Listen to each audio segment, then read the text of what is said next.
Good evening, everyone. Especially good evening to, like to get started. So good evening to board and staff. Looks like a family meeting tonight, so we'll try to do better than family meetings. No fighting or anything of that nature. So I'd like to get started here, so I'd like to call this meeting to order and start the meeting off with the recitation of the vision statement. Every school will be a thriving school that prepares every student to graduate from high school, college, career, and community ready. Okay, we'll get moving here tonight on this nice spring night. It's like 50 and raining, and I mean, can't be any better than that, huh? Okay, next on the agenda, approval of minutes. I move to approve the minutes dated October 24th, 2016. It's been moved and second. Any questions or comments? Seeing none, may I have your advisory vote, please? All in favor? Aye. Any opposition? Motion carries 7-0. Okay, next on the agenda, public appearances. I don't see any. Must not be any hot topics tonight. Okay, well, then we'll keep moving. We'll keep moving right on then. So we'll move right to board president's announcements and reports. So, first announcement tonight. National Merit Scholars Semifinalist Ceremony. Last week, we had the pleasure of recognizing 48 students from all 4 of our high schools who are semifinalists in the National Merit Scholarship Program. This designation is based on high performance on the preliminary SAT, National Merit Scholarship Qualifying Test. Less than 1% of the 1.5 million students nationwide who took the test were awarded semifinalist status. The total number of Madison semifinalists is the highest amongst all districts in the state. Students and their families came to the Doyle Building on Monday and were presented with certificates recognizing them for their hard work. Scholarship finalists will be announced in the spring. We applaud the hard work they put in to be eligible for this honor. So congratulations to all our national semifinalists. Including our own Amaya. Our own Amaya? Okay. That's right. Congratulations. Secondly, Memorial High School graduate named AP Scholar. Diana Lee, a Memorial High School graduate, has been named a Wisconsin Advanced Placement Scholar for 2016. Diana is recognized by the College Board Advanced Placement Program for being the top scoring female student in the state. Diana is currently studying at the University of Wisconsin-Madison. Congratulations, Diana.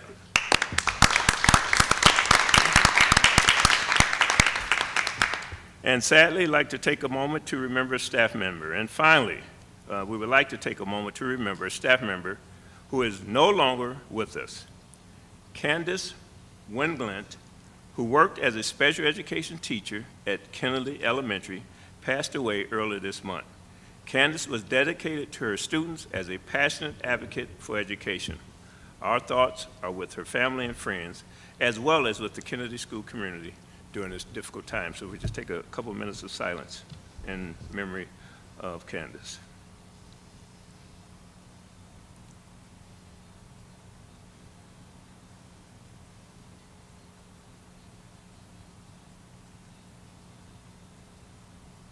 All right, thank you. Okay, and next we have a resolution reaffirming of MMSD values of inclusion, equity, and justice.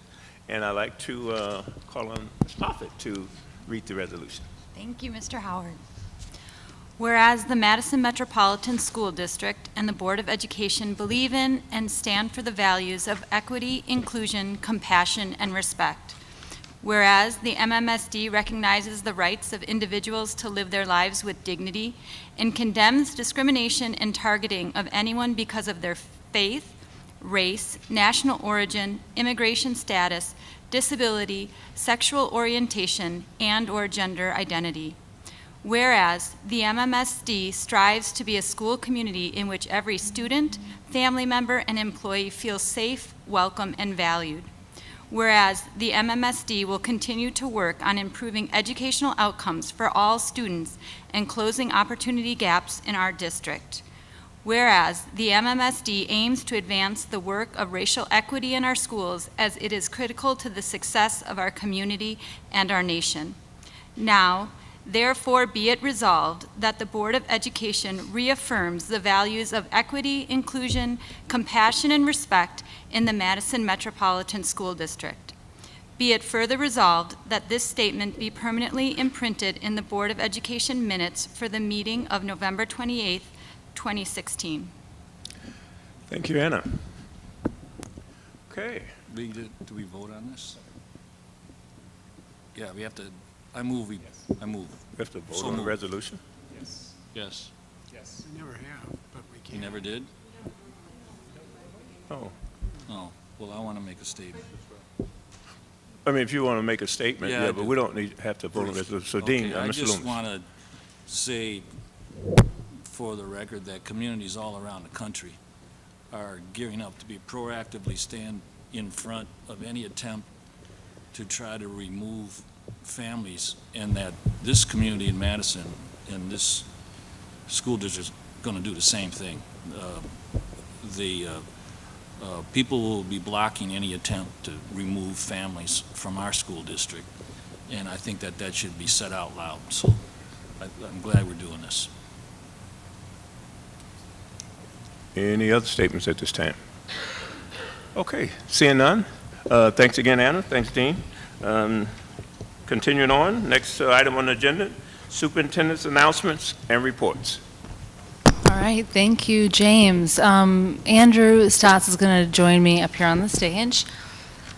So I'll give him a minute to settle in.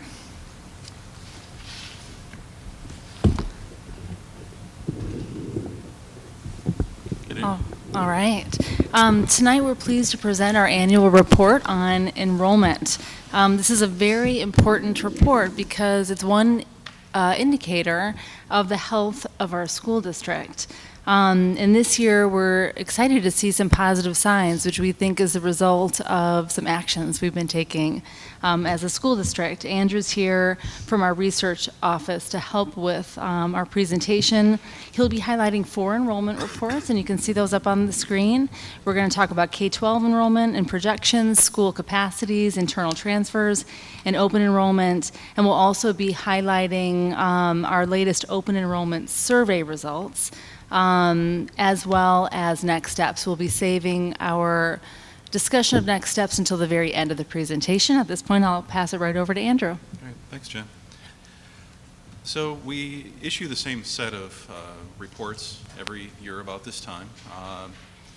Our projections, as you know, cover the next 5 years. This is in the context of longer-term projections that we presented fairly recently, but this is the best thinking around 5 years. So we've got a lot of good news throughout all of these reports.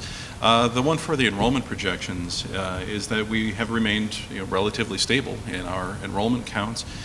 This year we went up about 8 students, and we expect to have a steady increase over the next 5 years, getting about 243. So the good news is we're seeing this stability where some districts our size across the country see declines.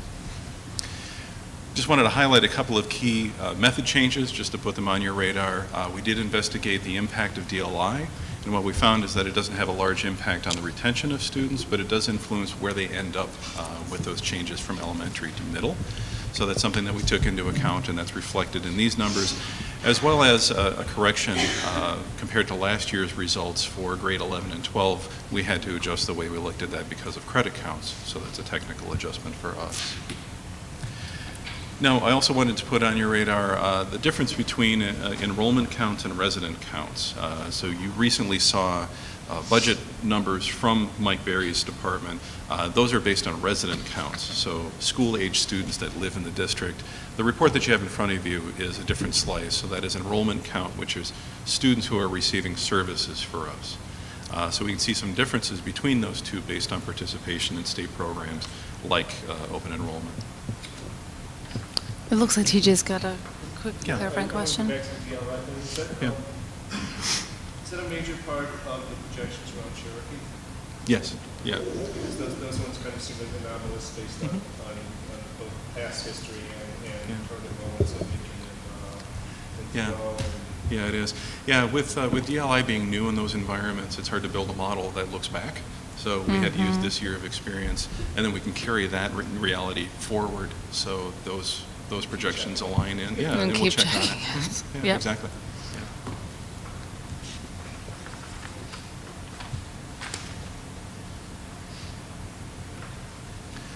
For our school capacities, we have some good news here as well.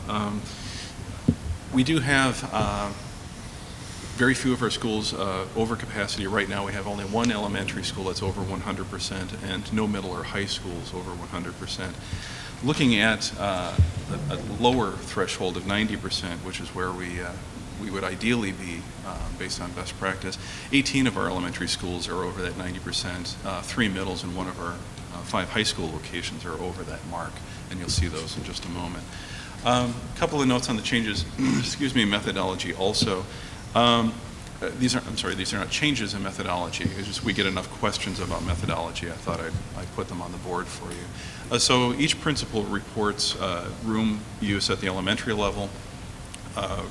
Research staff and the chief of school operations reviews those. We can see changes from one year to the next, and those are driven by program realities. So it's not just simply counting the number of rooms. We have alternative programs. We have 4K, we have OT-PT space, pull-out space, and those kinds of things that can influence that capacity rate. And then we simply take that number of classrooms times the number of students based on the grade or level or use, which is one thing that we published for the first time in the paper for you.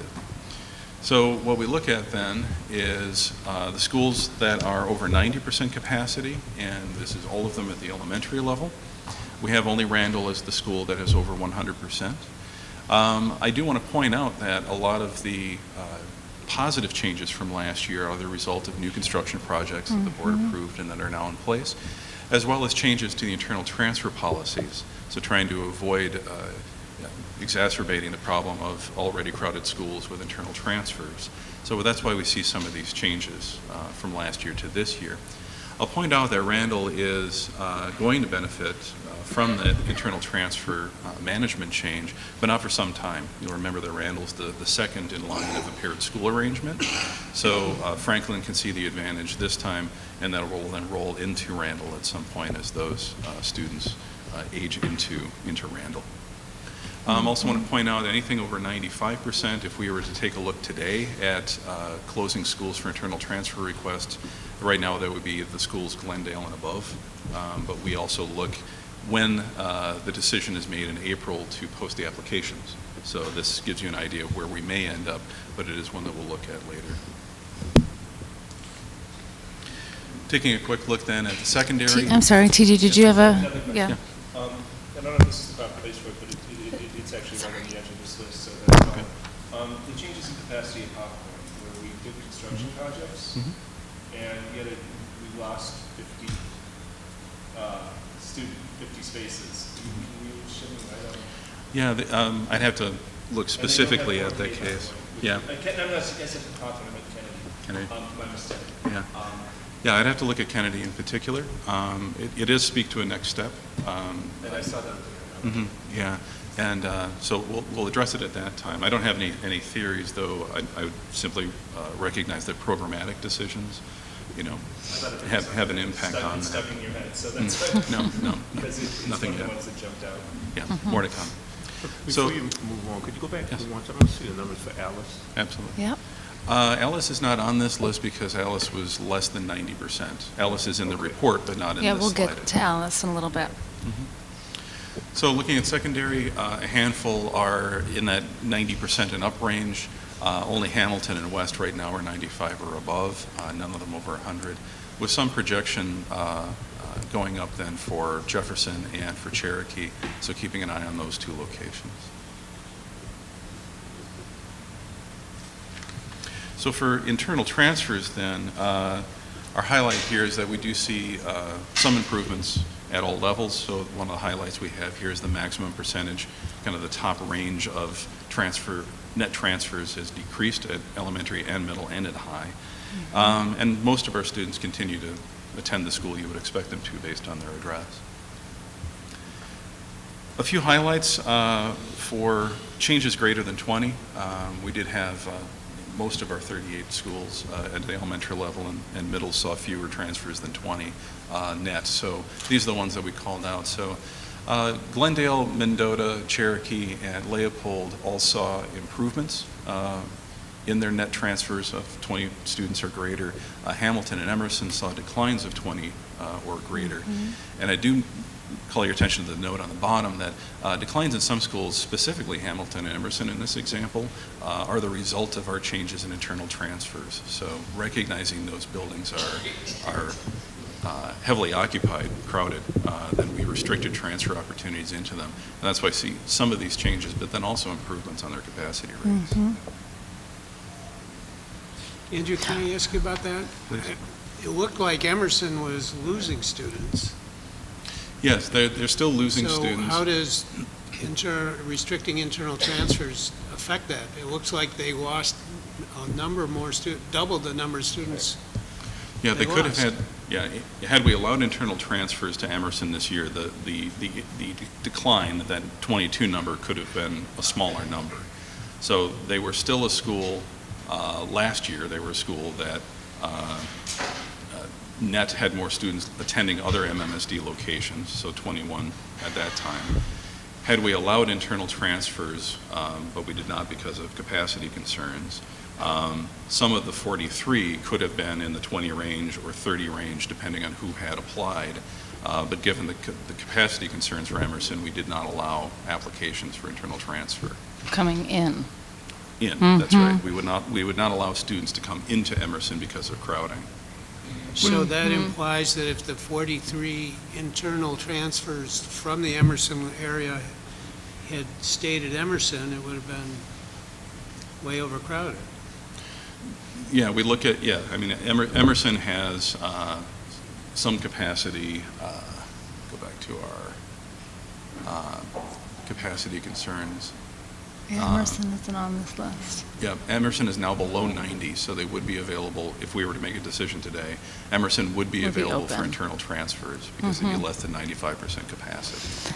Yeah, I think this all points to constantly testing whether or not this policy is serving us well. Oh, go ahead, James. Well, it's hard to go back to the Emerson number. When you look at these numbers, I can make sense of all of them except the Emerson number. Yeah. It's a hard number to understand because it says that you're losing students. So, Yeah, how does Leopold improve and Emerson decline? well, I They understand both have that different- Leopold makes sense because they lost fewer. Yeah, okay. I They just lost had it fewer, but reversed. Emerson lost more. Right. Oh, come on. Right, so, Yeah, some of those 43 could have been offset by requests to transfer in to Emerson. We did not allow transfers into Emerson because they were crowded, over 95%. Now that we see that they're less than 95%, it would be available for transfers in this year. So next year, you'll see a number that may look closer to 20 for Emerson. Yeah, I think what's Yeah, these are net important, effects. these are net effects, but I think it's important to constantly review how the policy change that we made 2 years ago is serving us. Mainly, it's serving us well, right? The schools that would have been overcrowded are becoming less crowded. The question that I always ask Andrew is, when someone doesn't get the internal transfer that they want, how many of those families are choosing to open and roll out? As opposed to stay within the school district. And last year, I was asking Andrew about that today, the number was 19, which was 19 too many, in my opinion. And it just raises questions for me about the policy, which is mostly working for us. This year, that went down to only 8 families. So that's also progress that I thought was worth highlighting. So the best news that we have tonight is around open enrollment. I'll remind you that it's a cumulative effect, so a student can choose to attend another district. That student, for every year they make that decision, is still captured in this number. So a student could be an open enrollment leaver for 13 or 14 years. So it's a cumulative effect, which is difficult to move. And I remind us of that because to see movement in a positive direction on open enrollment leavers is kind of doubly good news. Yeah. So this is the first decline since about 2004-05, where we see a decline in open enrollment leavers, so that's good news. Open enrollment enterers going up, which is good news. And then, of course, the net effect then is open enrollment net impact is decreased as well. So good news on all three fronts there. And then we often look at the new leavers, so who's choosing to move to go to a different school or a different district the first time. And this time it decreased also, so that's down by 51. So a lot of good news all around on this one. Yep. We look at where we have most of our leavers. They do continue to be at 4KK and grade 9. Most of our enterers continue to be at 4K and grades 11 and 12. And our leavers are clustered around the outskirts, which you'll easily see with an attachment we added. Before you go on to this, I just want to say a couple of words about open enrollment before we get to next steps. I just wanted to point out to the board that this is the second time in 3 years we've seen this long-time trend disrupted, which is very positive news. And that we think this has something to do with the actions that we're taking. We, for the first time, we communicated directly with all 4K families making the decision to enroll their children for kindergarten. That was through direct mail, as well as informational sessions in key 4K community programs. We worked directly with the Realtors Association last year to make sure they were giving better information, more accurate information to families who are looking for homes. I met with probably 200 realtors last year to provide them with more accurate information. And we worked with specific schools on better communication to their neighborhood, to their community. And those were schools that had higher numbers of internal transfers and higher numbers of open enrollment. And we think that that kind of activity is beginning to pay off and look forward to doing more of it. So the last time we did a survey of open enrollment leavers and enterers was back in 2009, so we decided to take a fresh look at it. And I also want to explain that we didn't look specifically at open enrollment leavers, which is the state program. We looked at any family that was choosing to attend a non-MMSD school. So this includes then private parochial voucher schools and so on. So largely the reasons and the share of those reasons remain unchanged for our open enrollment leavers since 2009. It continues to be preference, and I cite that as in order of least frequent to most frequent, religious instruction all the way up to academic environment. Open enrollment enterers, we did see some change, so preference increased. Program and proximity both decreased as reasons the family cited for coming to Madison from another district. And they also cited preference most often. And that ranged from child's choice to they moved away, had exposure to the district, and chose to stay with the schooling, even though they couldn't stay because of housing needs. This is the map that I referred to, so it's good to see where we have our open enrollment leavers from. And we do see them clustering pretty heavily on two areas in particular, but largely around the outskirts of the district. An example of the Fitchburg area, 133 students. Fitchburg is an interesting case where the city of Fitchburg has three almost equally shared school districts, so Oregon, Madison, and McFarland. So it's kind of an interesting community dynamic there. And then the McFarland, Village of McFarland, 118 students there. Do want to point out that a couple of dynamics here to underscore kind of the proximity issue. McFarland, for example, those open enrollment leavers in that 118 cluster, they're actually closer to the most distant McFarland school than they are to Glendale. So you're talking about proximity at least being an enabler. That's where we see that play out. And we also do have to keep in mind that while that's a lot, that's about a third of the students residing in that area, and the other 2/3 remain Madison district students. Could you explain the grid? What's the grid with the down in the right corner? Is that the Oh, those are simple counts, so those are destinations. Where they're going. That same table is in the report. It just tells you where our students are going most frequently. Quick question, Andrew. Yeah. Have we looked at those territories for the potential of schools in that community? More specifically, that neighborhood in McFarland, the Madison neighborhood, I feel that it was kind of created in isolation a little bit, so Yeah. I think that's a good territory. Yeah, the McFarland area we've not actively looked at, but we have looked at the Fitchburg area. Yeah. And actually, that's one of our highlights. So if that's intended as a segue, I'll take it. Excellent. All right. So Andrew and I are going to say a little bit about our thoughts on next steps. Andrew will kick it off with the first couple bullets. Sure. The first is site visits. So we want to make sure that any building that's currently over 90% and then projected to be over 90%, that we just give it a walkthrough, see what the uses are like, look for any creative solutions, and try to help us plan ahead for any changes, as well as on an ad hoc basis. Someone had asked about Alice. That's an unusual situation, so we would take a look at that space for program needs, but really on a case-by-case basis. Another one that we would like to do as part of those walkthroughs is take a look at what kind of standard deduction or allowable deduction should come off of the total number of rooms that are available for homerooms, especially at the elementary, for those programmatic needs. So is there a standard set, and does that give us a different idea of space pressures or capacity issues throughout the district?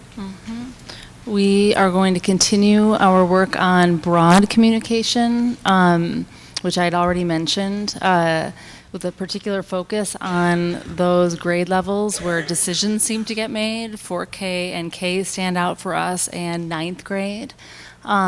We will continue to work with specific schools with high counts of open enrollment leavers, internal transfers, working with them on recruitment and retention strategies. This particular piece of work is a comp project for the communications department. They're partnering with those particular schools. But I think the most important of these next steps is this idea of developing some school-specific enrollment strategies based on unique conditions. James mentioned Alice as an example, one of the schools with the highest number of open enrollment leavers, but they're not going into any particular school district. They're sort of scattered among many school districts. And that raises questions for us about what we can do to increase enrollment at Alice, which we think would be a wonderful option for lots of students. But there's a strategy there that we need to develop. Fitchburg was the other one that was mentioned. Leopold, we lose the highest number of students to open enrollment, and it raises questions for us in conjunction with our long-term facility planning about what could potentially be done there. So more conversations to come there. And then, speaking of which, last bullet. Yeah, the last piece is these reports are supposed to work in conjunction with our long-range facility work, which we've finally named. We no longer have the working title of long-range facility plan. It's actually building excellence. So you'll see these things meshing into those resources that we can all use to make decisions about where to build new space, move programs, you name it. So it's part of the package. Yeah, and kind of just to tag onto that quickly, if we know that many families are making decisions regarding enrollment at 4K and K, which makes sense, I think it warrants a really close look at where we're placing our 4K programs, because parents are more likely to stay with us after 4K if that experience is introducing them to the school in which their child might attend in the future. So I think there are lots of implications here for long-range facilities planning. Okay, at that point, we'll open it up for questions, conversation. Yeah, I have a couple questions. Andrew, the open enrollment leaver survey says that it was of open enrollment leavers, but you're saying that it also included people who went to parochial and private schools? Yeah, We use the same spirit of the survey that was administered in 2009, so it is private parochial, voucher schools, homeschooling to the degree that we know. And did you send the survey to everyone who fell into that category?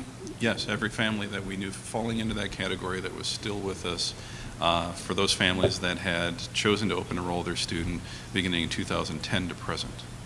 So we, in that sense, picked up where the old survey left off. The survey went to 965 parents. Do you have a rough idea of how many of those were open enrollment folks and how many were parochial or private folks? Vast majority, but I can check. Vast majority what? Vast majority were open enrollment leaver, so open enrollment state program, but I can get a breakout for you. And one of the findings, one of the questions was check the programs offered in the other school that influence your decision, and the top two were advanced learner programming and advanced placement courses. What do you make of that? I think it's about lack of good information. I mean, when it comes to advanced placement, we're offering as much, if not more, opportunities for advanced placement as any surrounding district. That is part of the promotional materials we created last year and offered to the Realtors Association, because there's just not enough good information out there about what we offer. I think that goes for advanced placement or advanced learning options as well. Here in Madison, we've talked about this before, Ed. I mean, our advanced learners get opportunities to intern with scientists at the UW. I mean, the opportunities that we can provide that surrounding districts simply can't, just need to be more heavily promoted. That's mostly what I make of it, but it also points to continuing to bolster our support in this area, especially for younger advanced learners at middle the AP and elementary. would apply to high school, but Yeah. Yep, I think that's right. Mm-hmm. thanks. I want to pick up on what Andrew and the superintendent were saying about integrating this with our facilities planning, and also about the importance of 4K. And I guess I'm still looking for 4K to be integrated into our enrollment reports and capacity reports more fully, because it is and especially if we're going to do the kinds of things that the superintendent was saying, that if we want to be strategic in where we locate our 4K programs, those need to be figured into school capacities in ways they aren't now. And so, I look forward to that either as part of the, is it Build Excellence? Is that, did I catch on? Building Excellence. Did I catch on fast enough? Building Excellence. Building Excellence. It's both a noun and a verb. It's new to me. Very clever. Yeah. So, but also just in, whether it's an alternate series of reports that integrates that, or whether it's a revised series with these, I think that, in some ways that this is the format we're used to without it.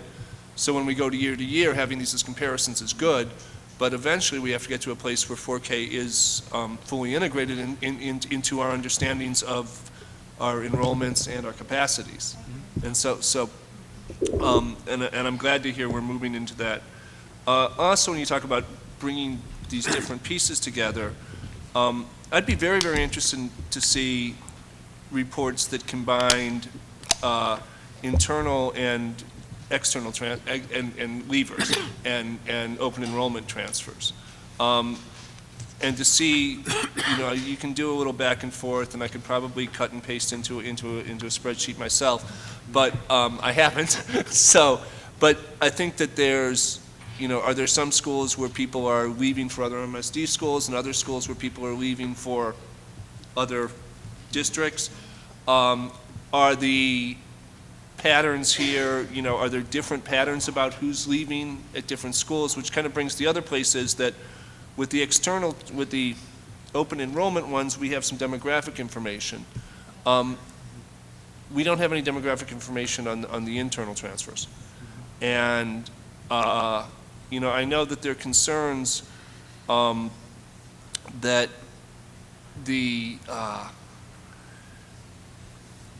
that open enrollment, that internal transfers contribute to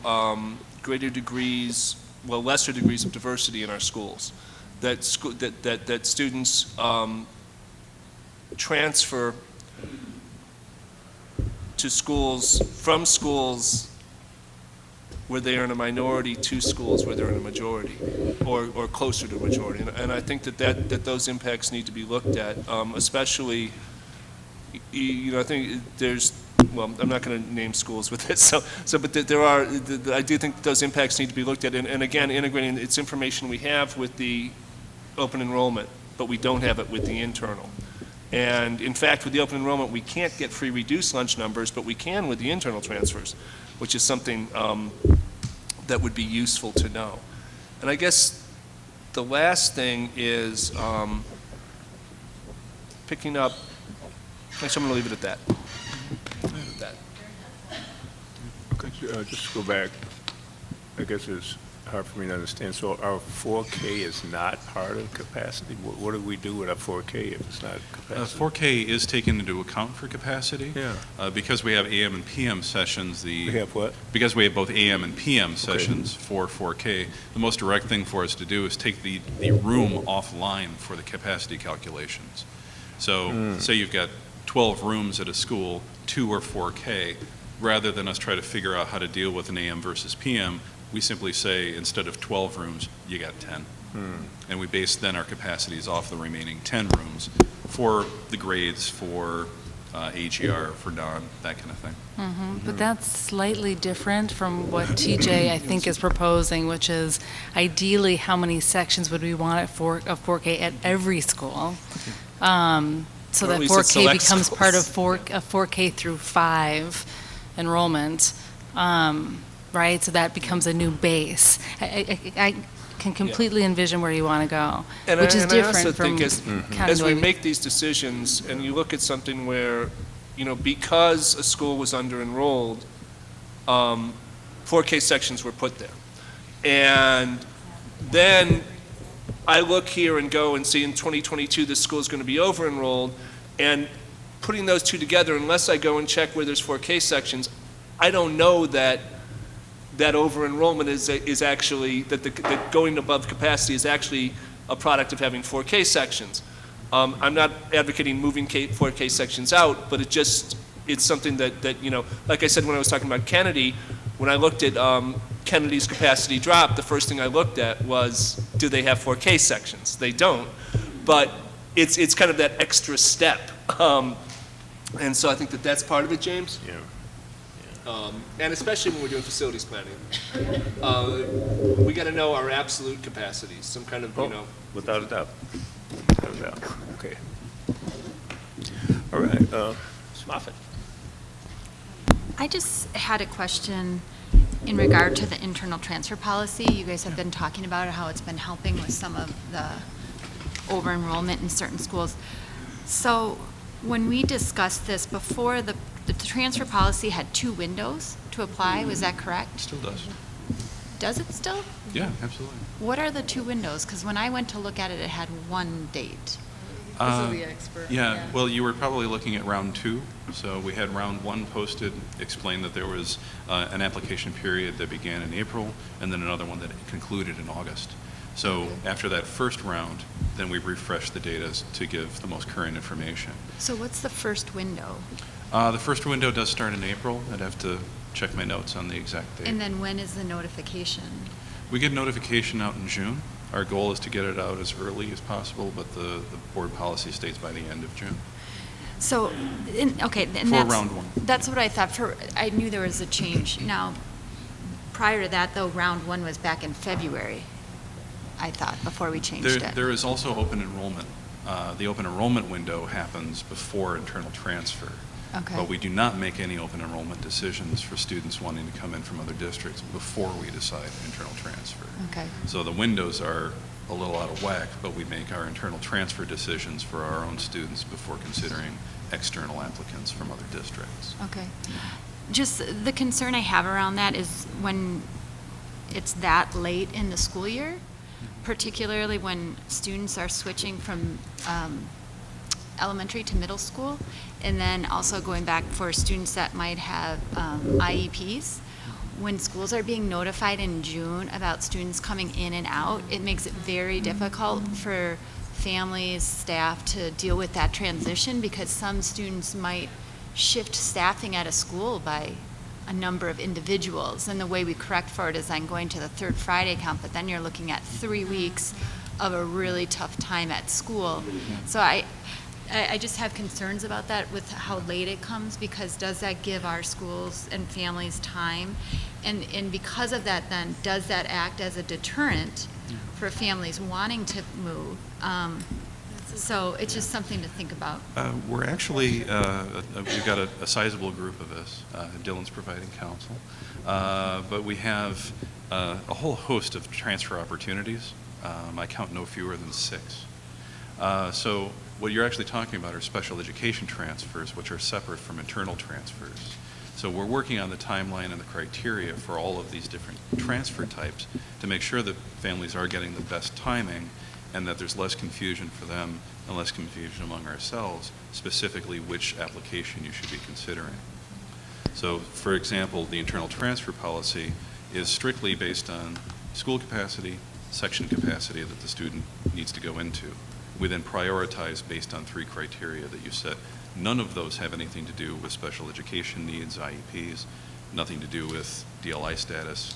So those are program decisions that are taken into account before internal transfers are decided.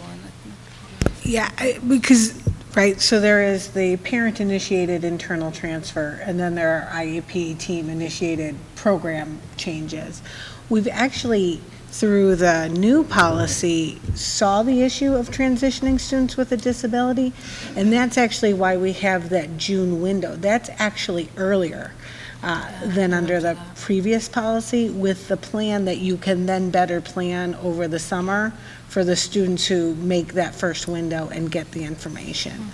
So we actually were planning with students with disability in mind to not have transfers trickling in that first week of school, which is historically when we were actually having not a huge wave, but kind of a second wave of transfers.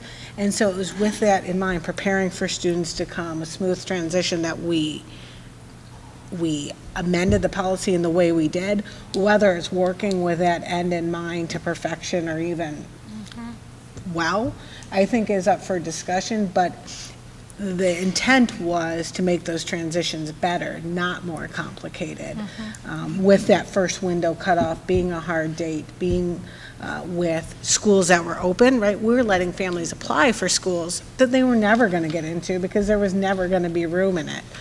So we both tried to improve the transparency of where you can apply, then getting those changes done in June as quickly as possible so that we had the summer to plan for the transition. So the feedback's helpful, but know that that was the intent. And we're going to continue looking at it. I think we are all in agreement that the earlier we can make that decision, the better it is for the child and for everyone involved. I think that's excellent feedback. And my other question is just around, have we surveyed families around internal transfers? We have not. No. Could we speak into a mic some? It's hard to. I'm sorry. Have we, I was just curious if at some point we would do a survey for families that choose to do an internal transfer. And I would just be interested to know why families are choosing to do that. Excellent. Thank you. Great idea. Okay. Any other questions for Andrew? One more? Okay, Well, one real more. quick We're getting one, bogged down. and That's it. Okay. Do we know the status of our, Anna mentioned something that made me think of this. Do we know the status of our surrounding districts, whether they are, particularly I'm thinking Sun Prairie and Verona, which I know are experiencing crowding issues or have been recently, whether they're accepting internal transfers and whether, whether they're accepting open enrollment students and what possible impacts their capacity issues may have on our patterns. Have we looked at The only one that I that? know of today is McFarland, but I don't know if there's a total closure, so that's something I'm going to have to look into. So it's a partial in McFarland? At least, yeah. Okay. I have to look into the neighboring districts. Okay, yeah, and that would be good information to follow up with also, just to see, to try and interpret the trends. Thank you. Okay. Well, thank you, Andrew. Thanks, Andrew. Thank you. Great job. Good information as usual. Good night. All right. Next item on the agenda, consent agenda. I move that the Board of Education adopt and approve all the motions set forth in Section C, Section 6 of the electronic agenda prepared for the November 28th, 2016 regular school board meeting exactly as said motions are written. By voting affirmatively on this motion, a board member expresses his or her affirmative vote on each of the motions consolidated hereby, subject to any express separations that have been made by any member of the school board. Second. It's been moved and seconded. I'd like to separate 610 and also make a couple comments on items that I'm not separating before we vote. Okay, so 610 separated and the comments. All right, anyone else? I would like to 6.11, just for a question. Okay. So why don't we take your comments? First comments would be on the various items related to the G2 schools. I want to thank Beth and Mike and Bill and everyone for quick turnaround and thorough answers on a series of questions. And first, the quick turnaround, and second, that the questions were satisfactory and that the logic was in place. So that was the first comment. The second comment is on 622, which is the Kuna Mutual Grant for the Forward Madison Partnership with UW. And just, you know, when we first announced this project, I said how happy I was to see this kind of collaboration, and that I think that both what we call the Wisconsin Idea and it needs to be expanded towards our K-12 schools, and this seemed to be a great example of it. And I was really glad to see it, and I appreciate Kuna Mutual's support over the 3 years of this program. And I hope that we can find ways to continue it with our resources, UW's resources, and perhaps other community resources in some form. So those are my two comments. Now, should I go to 610? Or no, actually, yeah. No, not yet. Yeah. We have to vote first. Anna, your comments? On 6.11? Just not a separation, right? No. Okay. It's in regard to the behavior. Ben, I can't hear you. I'm sorry, you guys. I apologize. You were talking to them. I know. I'm using the mic, or not using it. My question was just in regard to Catholic Charities, working with them. My understanding is that there were some issues with their organization in regard to providing certain services to the general population with the day center, with the county, particularly around, I don't know if it was There have around been issues with the pregnancy. county with their services around issues of sexuality and gender identity. And I don't know how serious they are. I do know that a number of county supervisors have raised concerns, and I don't know the resolution of those concerns. Okay. So We'd be happy to look into it. I'm making eye contact with Armando, and it doesn't seem to be totally on his radar. Does this sound familiar, Armando? Oh, Leah does? Oh, okay. Well, do you want her to come up and speak to it, or should we just take it offline and look Yeah, into you it? can look, if you would just look into it, Okay. if any concerns have come up, that's, We've been talking about it. okay, Got it. okay. Okay. Thank you. All right, thank you. Not anything I was aware of. Thanks. All right, thank you. Amelia, your advisory vote? Aye. All in favor? Any opposition? Motion carries 7-6-0. How many oppositions? 7. Okay. Boy. All right. 610, TJ. 610. I have never will be and never have been comfortable with our partnership and involvement with Jobs for the Future. It's an organization that spends over $1 million in lobbying, according to their reports, and from what I've seen of their lobbying, it is not policies that are beneficial to our students in public education in general. I find their expertise to be somewhat lacking, and additionally, we already have a relationship with them that is being funded by the Joyce Foundation, and so I'll be voting against this. I'm not going to try to convince anyone else to at this time. I did in the past, but for those reasons and other reasons, I pulled it. All right, thank you. So, having heard that, I'll move that the Board of Education approve MMSD's annual membership fee of $25,000 to continue to be part of the Pathways to Prosperity Network with funding from the 2016-17 Pathways budget. It's been moved and second. Any final comments or questions? Mayor, your advisory vote, please. Aye. All in favor? Aye. Any opposition? Nay. Motion carries 6-1.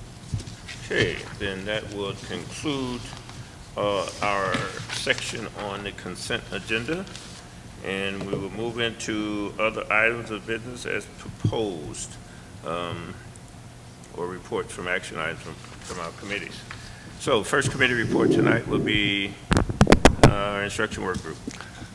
All right, on November 7th, we got a preview of the plan to have a plan around the middle school model, and I think that there's a recognized need for improvements in our middle schools, and I look forward to hearing more about this as it goes forward. We also got an update on the first year of the English Language Learner Plan. Kind of early to tell on a lot of things, but an informative update on the changes that have been made, some of the continuing places where we're looking for improvement around a lot of issues. And it was a good meeting. Coming up, we have a very full agenda for the December 5th meeting.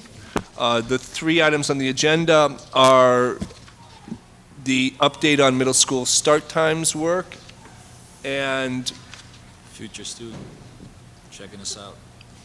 was that John? That was a John's- baby. That was John's John's the one? baby. Baby boy Harper. Anyway, an update on the middle school start times work, which lots of people have been asking me questions about, so I do hope we have some answers on the 5th, and or at least something approaching answers. We have an update on pathways, which is also something a lot of people have been asking questions about, so I look forward to hearing more about that, and also having an opportunity to ask some questions ourselves. And finally, we have a resolution agreement with the Office of Civil Rights around access to advanced coursework, which will be an informational item for the board. And that's it. All right, thank you, TJ. Any questions for instruction work group? Okay, seeing none, then we'll move on to operations. Mr. Hughes. Yes, thank you. We had an operations work group meeting on November 14th. The first item we talked about was the 2017-18 budget, and we kicked off a discussion of funding priority programs through the budget. And it looks as if with the initial budget framework, we're looking at somewhere between maybe $3 million to $6 million in proposed priority expenditures. We got a chance to hear from the administration about their thoughts, and we had what I thought was a helpful kind of roundtable discussion where we shared our views on what we felt priority expenditures might be, and I understand the administration will take that into account, and in our next board meeting, come back with perhaps a revised or refined approach to those sorts of expenditures. We also discussed the proposed changes to the employee handbook. Under the handbook process that we have adopted, the groups on behalf of the administration and on behalf of our employee groups talk about how the employee handbook is working and discuss possible changes with the hope of reaching consensus on any proposed changes. That fortunately took place this time, and so we have a number of modifications to the employee handbook to consider this evening that have emerged through that consensus process. And that is an action item, something that we will have to vote on. So let me move that the Board of Education adopt modifications to the MMSD Employee Handbook as set forth in the documents prepared for the November 28th, 2016 regular meeting, with such modifications to be effective July 1st, 2017. Second. It's been moved and seconded. Any discussion? TJ? And Dylan, I need some guidance here. Would it be proper to make a motion to look at other parts of to do the waiver and look at other parts of the handbook at this time, or after this motion is adopted? So I think because they're mutually exclusive, we can adopt these and adopt that, we can adopt that and not adopt these. Okay. That to finish this motion that's pending and That's, then move forward that was my makes instinct sense. on it also, but I wanted to check. So, no discussion at this time on this, but after we vote on this, I would like Okay. the floor.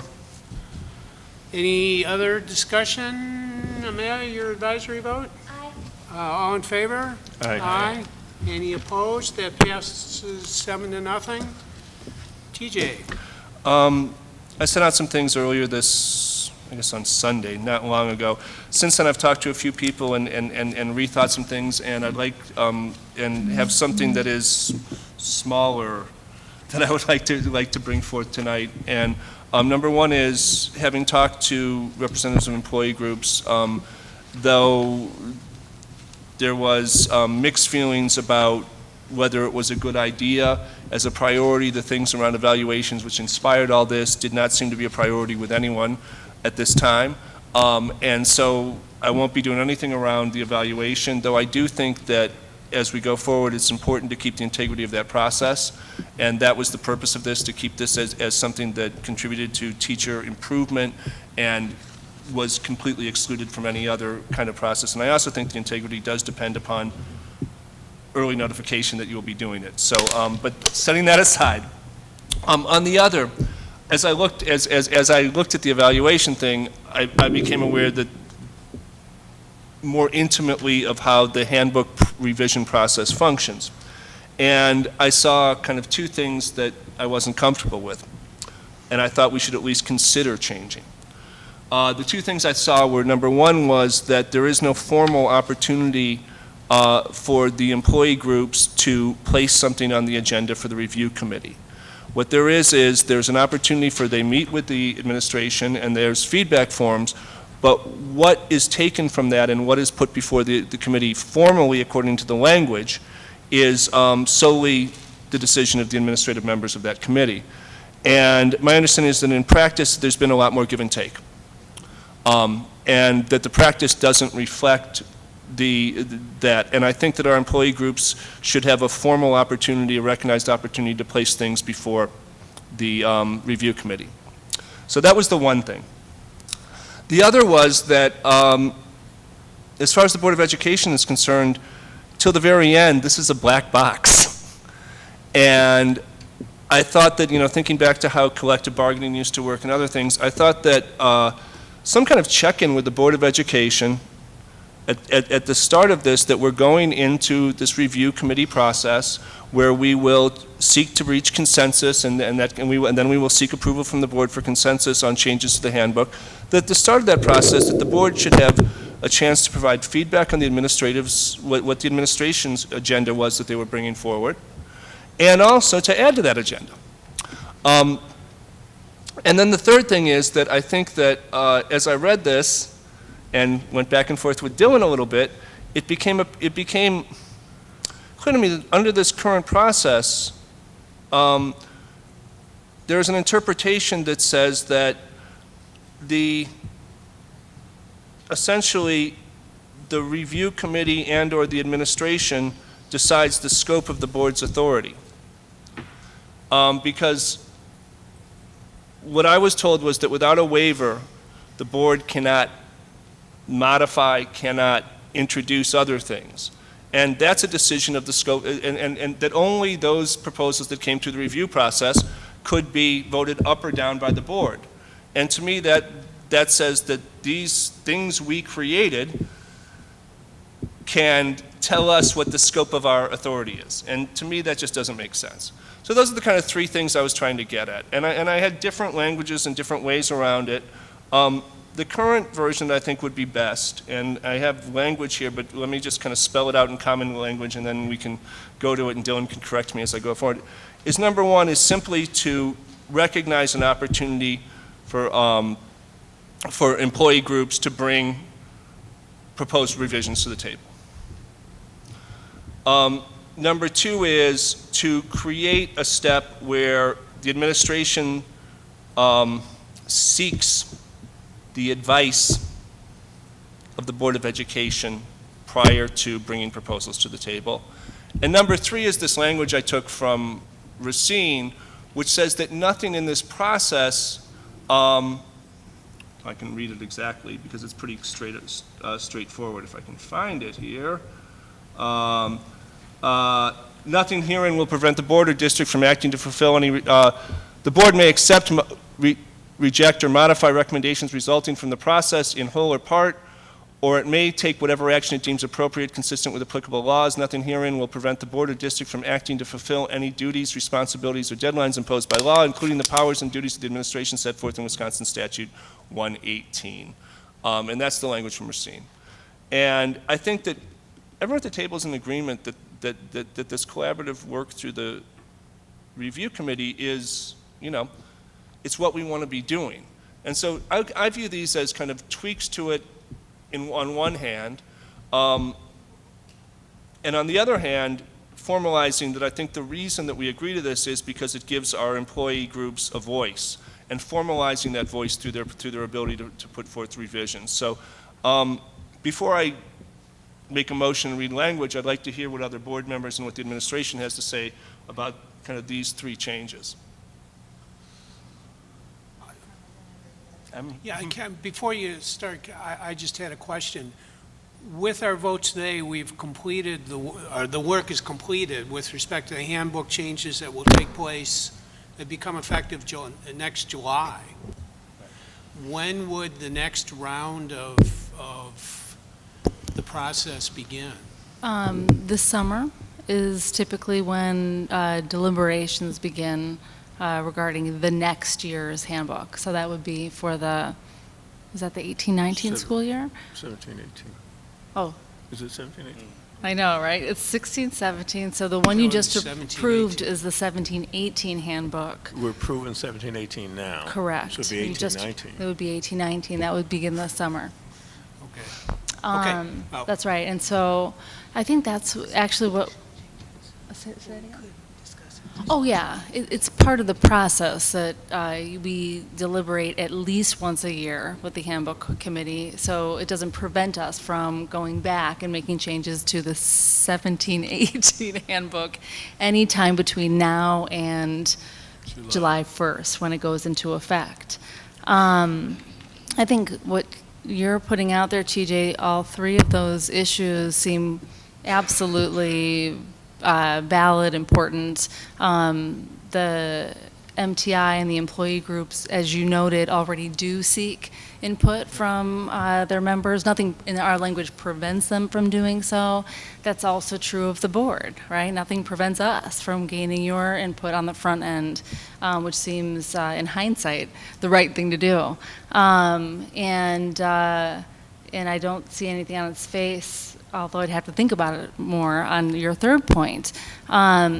I think what I would suggest to the board is rather than make that decision tonight, since we do have some time, to allow for the board to have a full discussion. I want to look at the process and think about changes I might want to make based on 2 years now of experience. I would propose that we agendize it for some time between now and certainly before July 1st, sooner rather than later, though, to talk together about any changes you would like to see, including the points that you've made, TJ, which are all important. That way, we can then bring that input to the handbook committee, right? Talk it over with our partners. There may be some changes that they would like to float in terms of the process itself that we would want to bring back to the board, and then you can vote on those changes at that point. So that would be my suggestion. I think that after 2 years of trying out a new process, it's time to take a step back and talk about what we might want to change.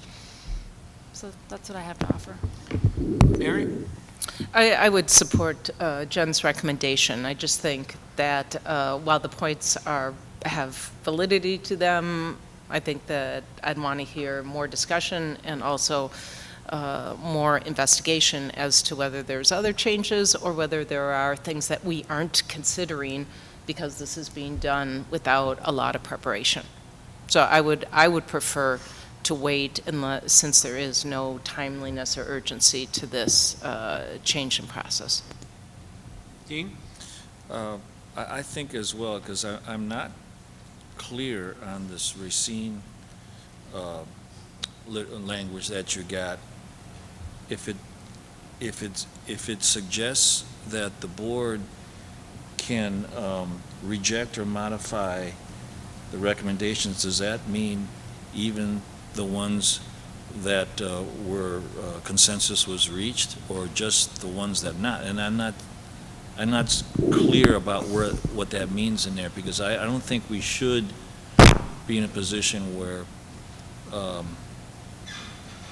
if a consensus is reached by the administration and the staff committee that was set up to reach a consensus, I think the process is clear, and I'm not sure we would ever want to be in a position where we could say, no, we're not doing that. We currently have that power, and in fact, under Act 10, probably have to have that power. What we don't have is the power to modify now. And we do have the power to reject. I would argue, in fact, you have the power to We just modify voted. those issues that have been vetted through the review committee.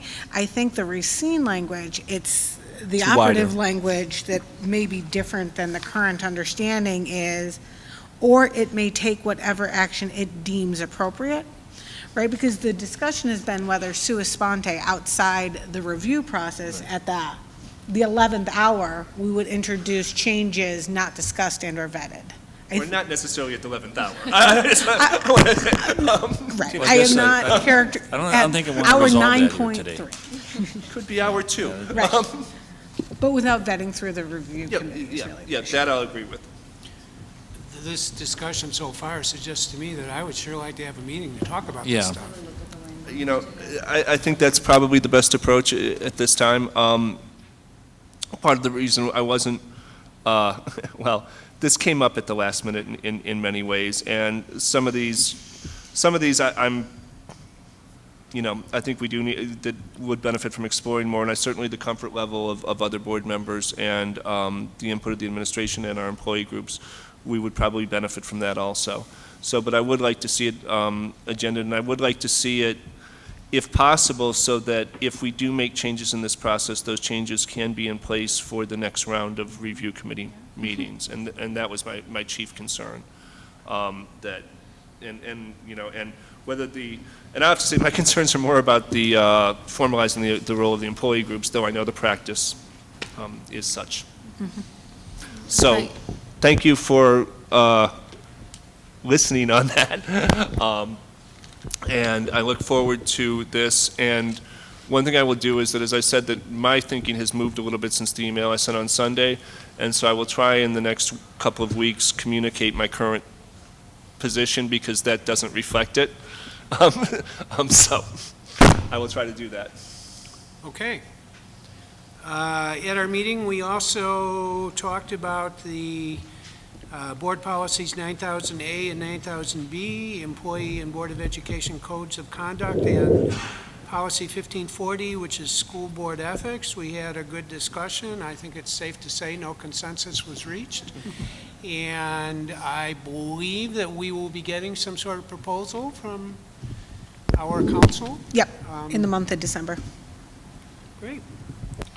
Our next meeting is December 12th.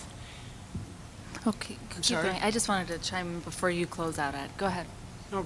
Oh, while we're still sort of on handbook, I just wanted to take the opportunity to thank Heidi Tepp publicly, who's in the audience, Deirdre, who is on her way home from a trip right now, our head of HR, and everyone who served on the handbook committee, both our employee representative members as well as the administrative team members. It's a huge investment of time and energy, and I do think we're exemplifying what collaborative work looks like with our unions. So, Great. thank you, Heidi. Thanks. Our next meeting is December 12th, and it will be jam-packed. We will have more budget discussion. We will talk about the renewal of the charters for Badger Rock and Wright, I believe. We may be able to tuck a few more items into the agenda, so bring your sleeping bags, and we'll get to work. That's my report. All right, thank you, Mr. Hughes. We'll continue on here. We'll move on. I think we've exhausted those topics. So next item on the agenda, other reports to the board. And our faithful City of Education member, Anna, I'd like to call on you for the report, please. All right, my microphone is on. Well, we actually met, so good job for City Education Committee. We had a good meeting. We started out with a presentation from the folks at Building Bridges and Catholic Charities to talk about the work that they're doing in our district. People were very excited about the addition or the possible addition of a fourth team, fourth Building Bridges team to better serve our students in all the attendance areas. After that, we also talked a bit about MOST. There was an update looking at the elementary access work group, looking at barriers that may exist for families and looking more deeply at the key findings.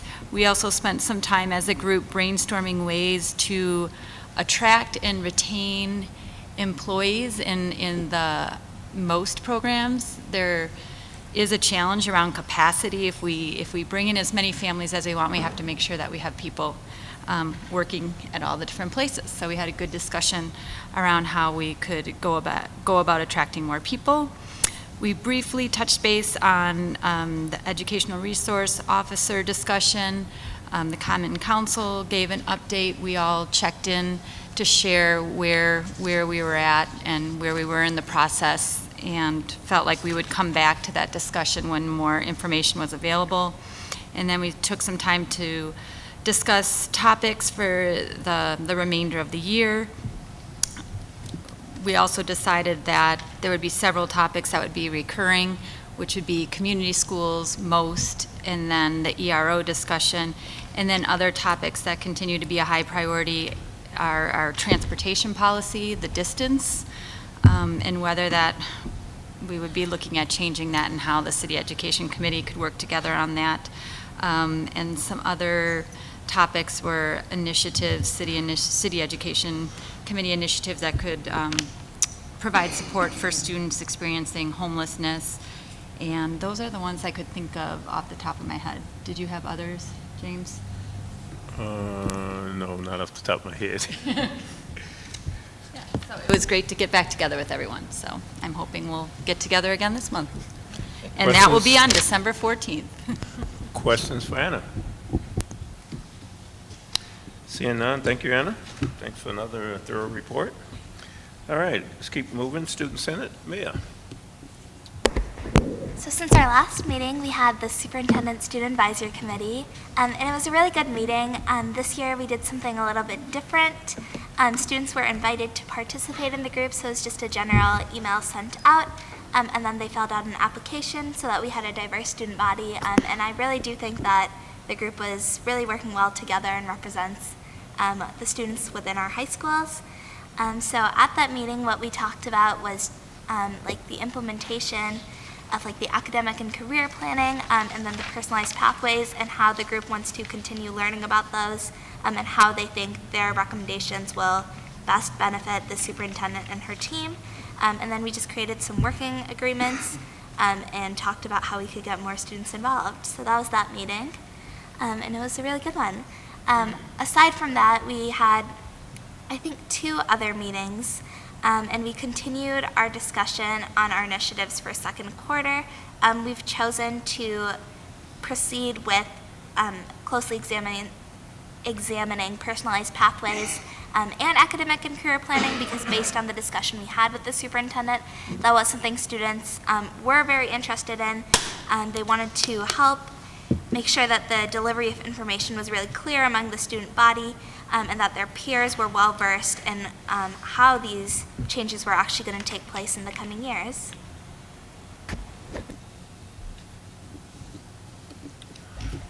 Okay, any questions for Mayor? I have one. So how is the representation coming on the student senate in terms of our four-area high schools? How are we doing in terms of representation? Sure. So for 4 area high schools, we have pretty consistent membership. Our current student senate president is from La Follette, and that's a school that we haven't seen membership from in past years. But she's really been able to recruit. East has continued to have a strong trend, and so has West. In Memorial, Shabazz, with the encouragement from previous student senate advisor Denise Aulick, is also present at meetings. The voice that we're lacking, but really hoping to continue to communicate with, is the voices from students of Capitol High. And we're trying to see what issues they may have in attending our meetings, or whether it's just delivery of information and we aren't being clear enough about why it's important to join our group. Now, the items below, like the cell phone use working agreements, are those items to be discussed, or have you had discussions on those items? We had discussions about those items because we were having some dissent among members about how we should go forward. So were there any notables or takeaways from the cell phone discussion? Well, it was cell phone usage at meetings, so we agreed to not use our cell phones. Oh, is that at meetings? Yes. So. Okay, so that's not general school building? No. I see. So it was just a working agreement for our meetings. I see, okay. Okay. Any other questions? All right, seeing none, thank you. And next item on the agenda, MSCR. Mr. Flores. So Madison School and Community Recreations Advisory Committee met October 25th. Main topics were just covering in-house election of chairperson, a long-range vision for MSCR, and kind of questioning that. The highlight out of that is that they're working on a survey to be emailed to families and MSCR customers. So I look forward to that, to receiving the feedback from our community. And then beyond that, it was just an inward look at how the mission of MSCR is being driven and looked at. So that was a question for its committee. That's about it. All right, thank you. Any questions for Mike? Okay, seeing none, thanks, Michael. Next item on the agenda, other business. Any old or new business to be brought before the committee tonight? Seeing none, then I'll entertain a motion to adjourn. All right, I'll move that we adjourn. Second from Mike, all in favor? Aye. Any opposition? Motion carries 7-0. We are adjourned. Go Patch. That was quick.